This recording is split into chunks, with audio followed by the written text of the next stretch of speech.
Palliative, restorative, and rehabilitative care. Chronic illnesses may be exacerbated and become acute illnesses and then go into remission and become chronic illnesses again.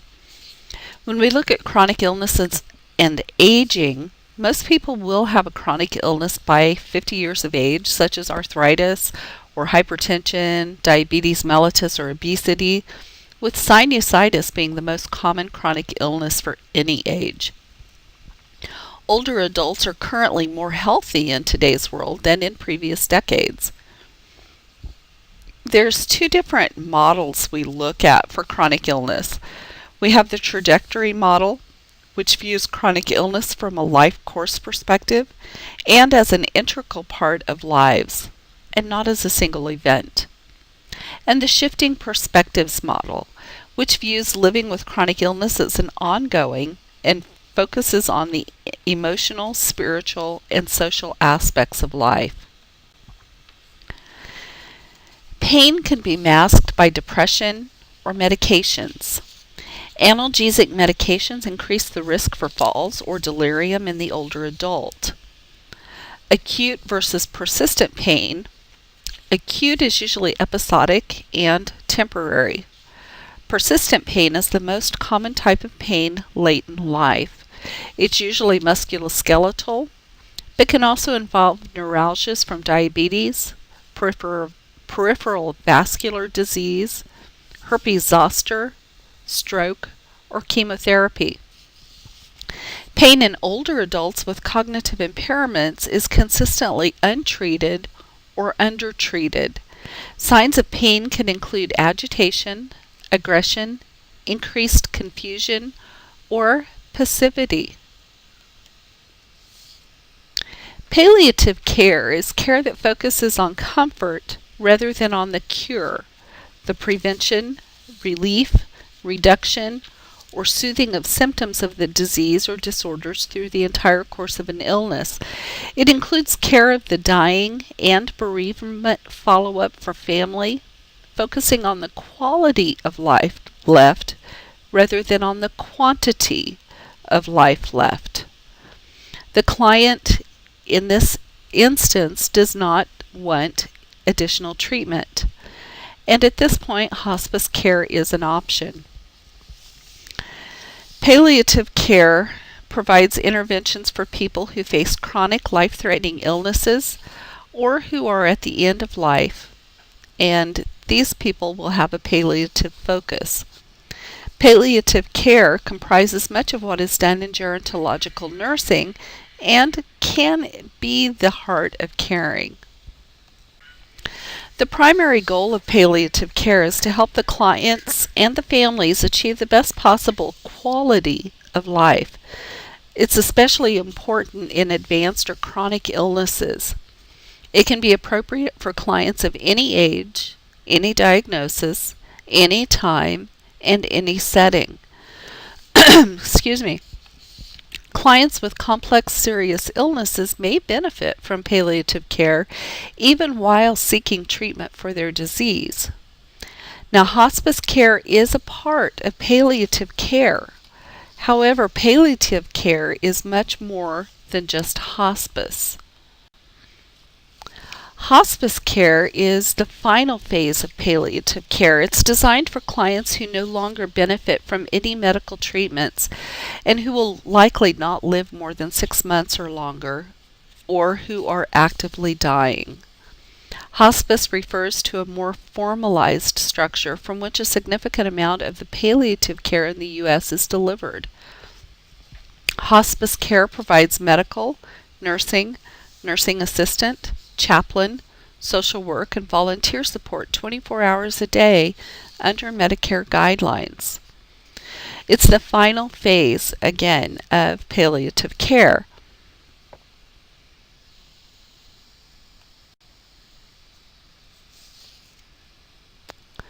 Palliative care interventions are not just for hospice or end-of-life care. Making this distinction is important because some clients, family members, or healthcare professionals will refuse palliative care interventions, believing that palliative care is only for the dying. Palliative care is a team approach which includes the healthcare members, clients, and family members, and together they will determine the goals of care and appropriate interventions. The nurse will provide psychosocial care and symptom management, promote client dignity, self-esteem, maintain a comfortable and peaceful environment, provide spiritual comfort and hope, protect against abandonment or isolation, offer family support, assist with ethical decision-making, and facilitates mourning or bereavement. We also have to encourage advanced directives such as the living wills, the durable power of attorney for healthcare decisions, and medical power of attorney. Always remember that a client has the right to refuse care or treatment. One issue that we look at is euthanasia, which is the physician-assisted death or suicide. In the state of Oregon, it is legal. Due to technologies, the line between living and dying is not blurred. The focus of restorative care is to capitalize the individual's needs and strengths in a manner that's going to help him or her achieve the highest practicable level of function. It may not be the same level as to what they were prior to this illness or injury, but we want it to be the highest level possible for this person. Restorative care is for clients that are recovering from an acute or chronic illness or disability, and they require additional services to be able to return to their previous level of function or reach a new level of function. It follows the same principles of rehabilitative care, but the focus of the former restorative care is on the maintenance, and the focus of rehabilitative care is on improvement. The goal of restorative care is to help individuals regain maximum functional state and to enhance their quality of life through the promotion of independence and self-care. The focus is on the maintenance of current and previous functioning level, and then on trying to improve their functioning level if possible. With the current emphasis on early discharge from hospitals, clients usually require some level of ongoing care, with older adults being especially at risk. Restorative care refers to two types of ongoing care. The first type continues the recovery from acute illness or surgery that began in the acute care setting. The second type addresses chronic conditions that affect the day-to-day functioning. Both types might be initiated in the acute care or the outpatient setting and may move to rehabilitation or skilled nursing facilities, in addition to private homes and long-term care settings. Discharge instructions should include information on the ongoing interventions such as exercise routine, wound care, medication schedules, blood glucose maintenance, and follow-up care. Stabilizing interventions focus on the regulation of the condition or prevention of complications of the condition. Regulation or monitoring blood glucose levels in a diabetic is an example, and prevention smoking cessation for older adults with COPD is another.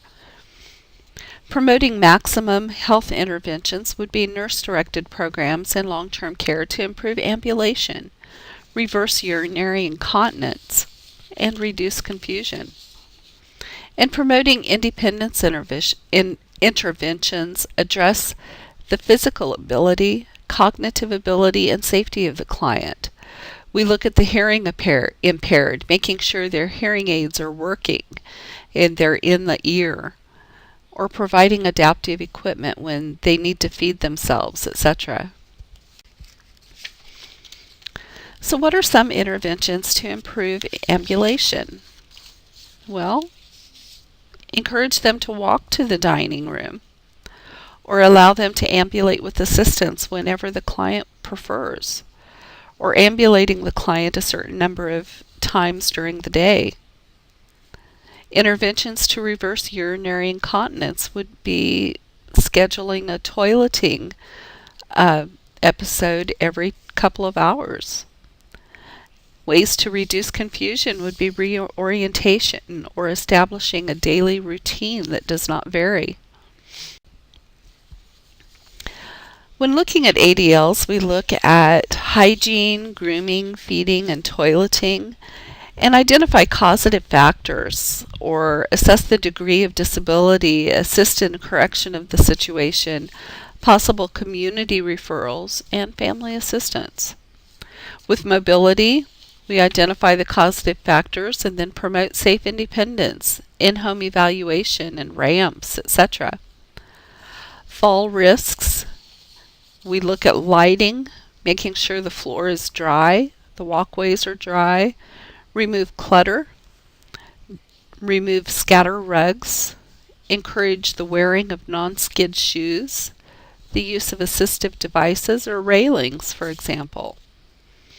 And the IADLs often can be provided by a family, community services, etc. Rehabilitation has the goal of improving the client's quality of life in any way, including physical, emotional, and spiritual well-being. Ultimately, it will return the client to a residence of his choice and at minimal personal risk. It helps clients and families or significant others adjust to necessary changes in lifestyle and helps them learn to function within the limitations of the disease. Services of rehabilitation care are varied according to individual needs, and they can include medical, nursing, physical therapy, occupational therapy, speech therapy, and social services, just to name a few. Ideally, rehabilitation will begin the moment a client is admitted to any healthcare setting for treatment. For example, orthopedic programs have clients begin physical therapy exercises before they have a major joint repair. As the condition stabilizes, rehabilitation works to reach a maximum level of function and independence. Rehabilitation occurs in a variety of settings, including special rehabilitation agencies, outpatient settings, and the home. Clients needing long-term rehabilitation may be admitted to a long-term care facility or a skilled nursing facility. Rehabilitation care is best when viewed from a team approach.